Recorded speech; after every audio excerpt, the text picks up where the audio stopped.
Good morning, students. Today we are going to discuss chemical analysis. We have already started. As you know, before going to discuss today's topic, just recall previous knowledge. Analysis is classified into two types: quantitative analysis, qualitative analysis. Our topic is about quantitative analysis. As you know, quantity is nothing but the amount present in the given sample, that is quantitative analysis. Under quantitative analysis, you come across two methods: volumetric analysis and gravimetric analysis. Volumetric analysis. So these volumetric analysis, here error should not exceed 2%. When you are following volumetric analysis, you have come across some conditions, that is equation should govern and reaction must go completion and should not be no side reactions.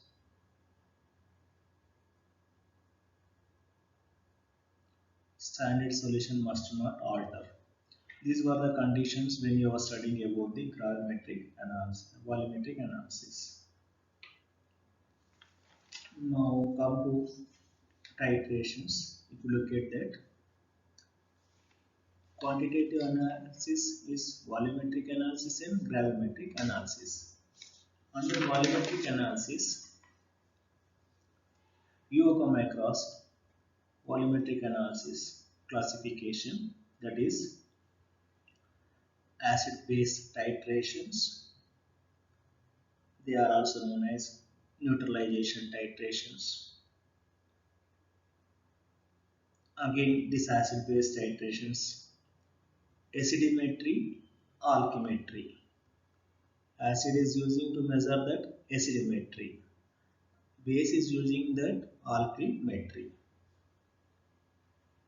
Redox titration, they are also known as reduction oxidation titrations. You have come across examples: potassium permanganate and potassium dichromate, iodine, cuprous iodide. They are oxidizing agents, reducing agent, ferrous salt, oxalic acid, arsenic oxide, thiosulfate, and iodide. These are the examples for redox titrations. And you have come across precipitation titrations. Precipitation titrations under you have come across argentometry.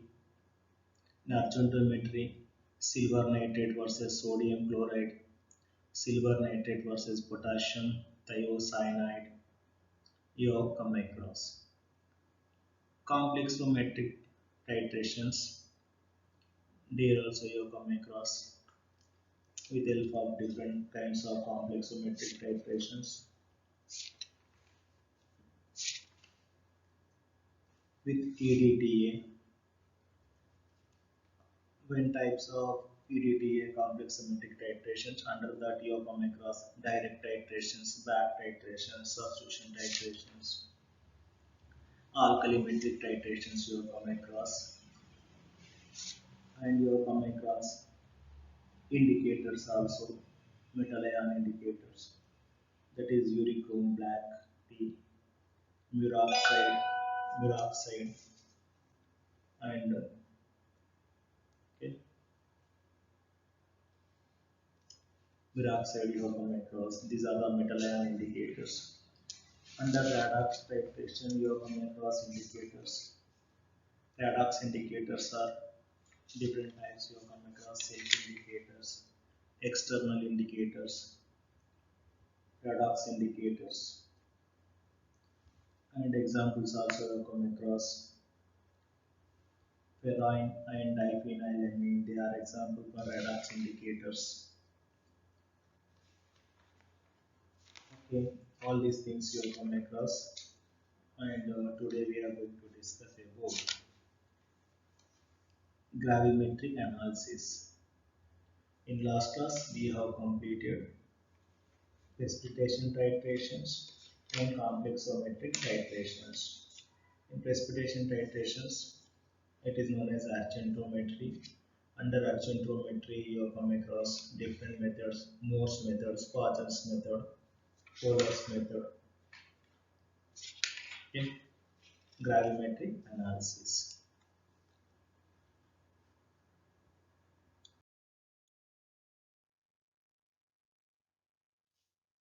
Gravimetric analysis. A precipitate is formed when solubility product exceeds ionic product. A number of small nuclei are formed. Subsequently, more particles form on initially formed nuclei, which grows in size until they are large enough to settle down in a solution. The particle size depends on two factors. One is the formation of nuclei, second one is the growth of nuclei, that is crystal growth. So what I mean to say that here in gravimetric analysis, the precipitate which is depend upon the solubility product. If the solubility product is exceeds the ionic product, then you are going to get precipitate, and here growth, crystal growth also depends on the factors. The particle size depends on the two factors. One is that formation of nuclei, second one is that nucleation. Next come to nucleation. What is nucleation? It is the process of formation of smallest particles of a precipitate capable of growing spontaneously. Nucleation occurs by two methods. So what is nucleation? It is a process of formation of smallest particles of precipitate, that is known as nucleation. So here nucleation occurs by two methods. What are those? You can see there is a heterogeneous process and homogeneous process. Heterogeneous process and homogeneous process. In heterogeneous process, where nuclei originate by clustering of ions around the microscopic suspended particles such as dust particles. Such type of nucleation is induced nucleation. So that is known as induced. It is nothing but encouraging. The dust particles are encouraging. Induced nucleation. Here some particles attract and hold the ions. Here nucleation does not take place readily with the few solutions. In such cases, a few particles of precipitate are deliberately added, which can attract and hold the old ions to initiate the precipitation. This technique is used in purification of substances by recrystallization. This is under nucleation. You have the two methods, heterogeneous and homogeneous. In heterogeneous, what we are doing, we are using the induced. Induced means there are dust particles which are inducing. That is about the heterogeneous. Now, homogeneous. It is homogeneous process wherein this occurs in highly supersaturated solution. It is occurred highly supersaturated solution. Here the clustering of ions takes place and the ions arrange themselves in a definite pattern. Such type of nucleation is called spontaneous recrystallization. So homogeneous process here, what is happening, that clustering of ions takes place and ions rearrange themselves. In the earlier case, what happened, their dust particles were there, that is known as induced nucleation. Here there is no any other particle. Okay, so here it is, this is known as homogeneous nucleation. It is also known as spontaneous recrystallization. So this is regarding the nucleation in homogeneous and heterogeneous. Next one, crystal growth. If you look at the crystal growth, it is diffusion of ions from the solution to the surface and deposition on the surface on the solid particle formed in nucleation. So crystal growth is nothing but diffusion of ions from the solution to the surface and deposition on the surface solid particles formed in nucleation. The rate of diffusion, which depends on the following factors: nature of ions and their concentration. Nature of ions and their concentration. Rate of stirring. Diffusion depends upon rate of stirring and it depends upon temperature of solution. Rate of deposition of ions depends on concentration and impurities on the surface. Okay, these are the factors which can affect the rate of diffusion. Nature of ions and their concentration, rate of stirring, temperature of solution, concentration. Okay, these are the factors which are affecting that. The growth characteristic of a particular crystal growth is not uniform on all phases of crystals. Sometimes extra growth on the corners are formed, known as dendrites.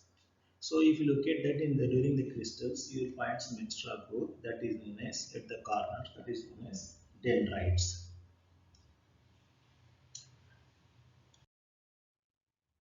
The formation of precipitation can be represented in ions 10 power minus 8 angstroms or centimeters, nucleation clusters 10 power minus 8 to 10 power minus 7 centimeters, colloidal particles 10 power minus 7 to 10 power minus 4.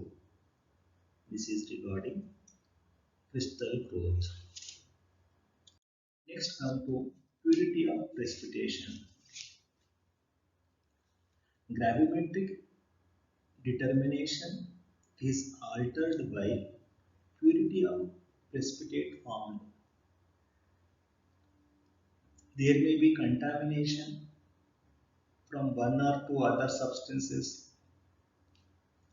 as they may be insoluble in mother liquid. So contamination due to two types, that is, one is the co-precipitation and post-precipitation. What is co-precipitation? If the precipitate is contaminated by other substances that are soluble in the solution under the condition of precipitation, then co-precipitation is said to be formed. So here there are the two, co-precipitation and post-precipitation. Example you can take for co-precipitation. During the formation of barium sulfate, precipitation form with precipitation from barium chloride and sodium sulfate. The solution contains barium sulfate and sodium sulfate, sodium bisulfate salts soluble in water. Soluble in water.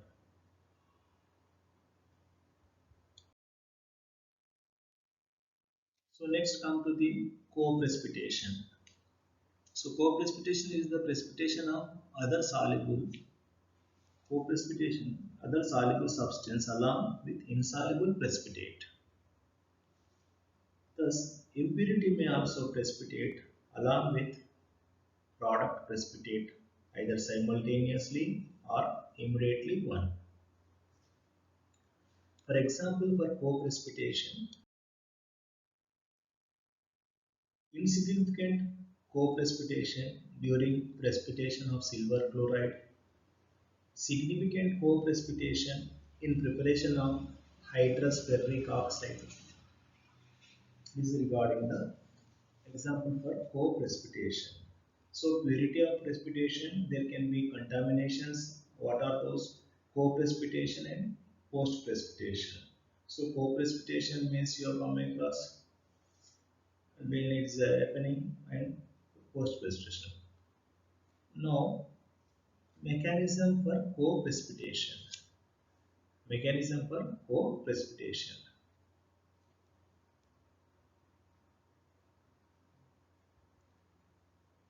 So various methods of co-precipitations are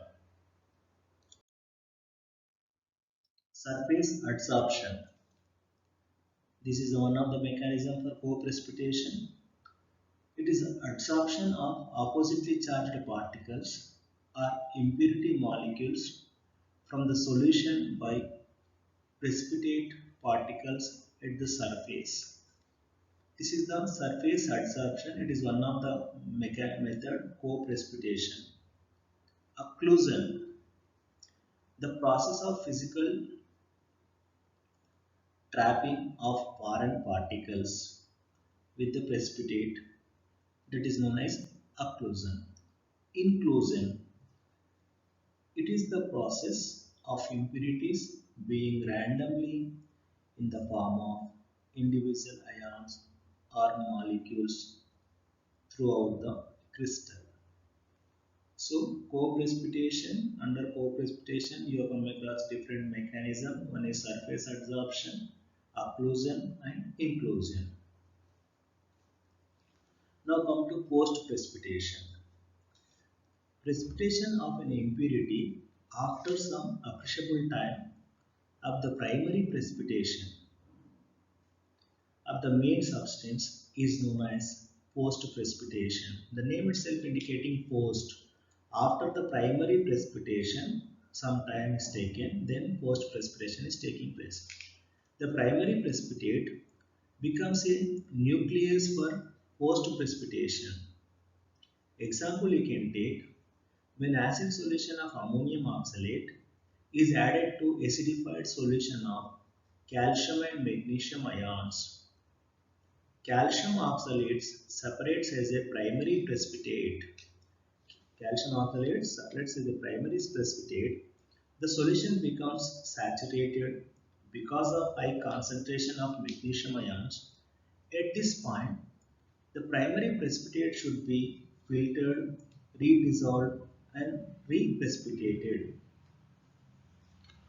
So now here mechanisms you can see for post precipitation. First one is the filtration.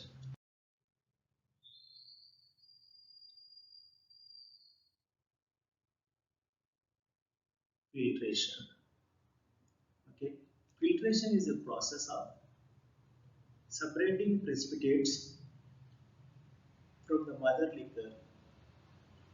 It is performed by using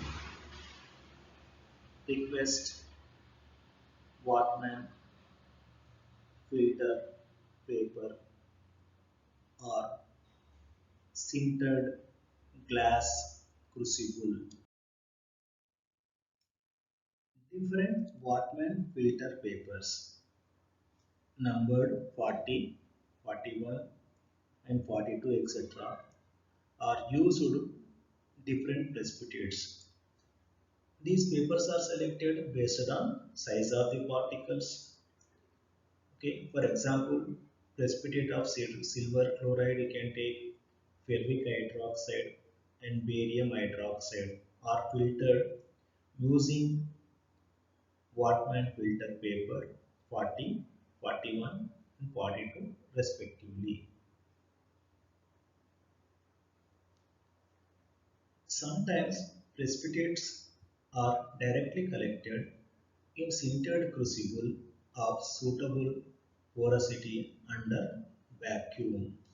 So in post precipitation, you are coming across different mechanism. First mechanism is that filtration you are coming across. Here we are using the Wattman filter paper. They are 40, 41, 42. We are selecting that based on the size of the particle, different available filter papers.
Next method is the washing of precipitate.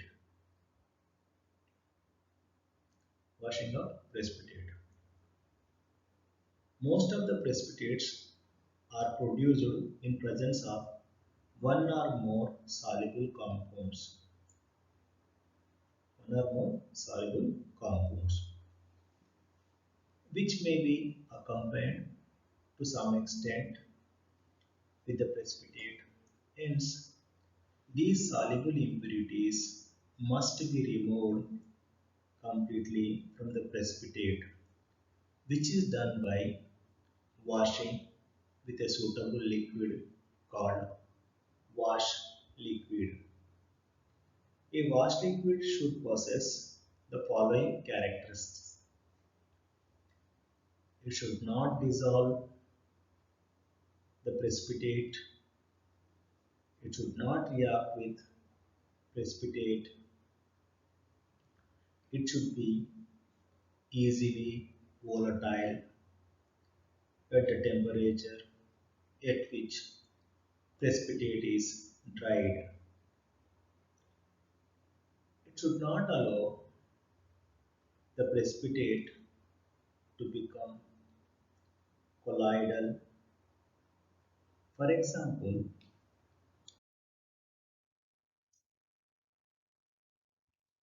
1% nitric acid is used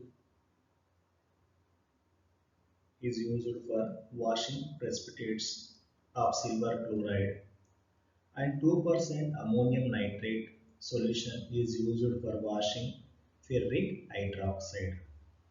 Ferric hydroxide. So far you have come across filtration and washing of precipitate. Next method, drying of precipitate. Drying of precipitate. For drying the precipitate on the filter paper, place it on a funnel, cover the funnel with a piece of clean paper having few volts per exist of water vapor. Put this funnel on a tin cone placed on a wire gauge. Heat the cone with very low or moderate flame from the side of wire gauge. Drying is said to be completed when the filter paper begins to separate from the funnel. The precipitate in the sintered crucible is dried by keeping it, preferably, in electric oven at a required temperature.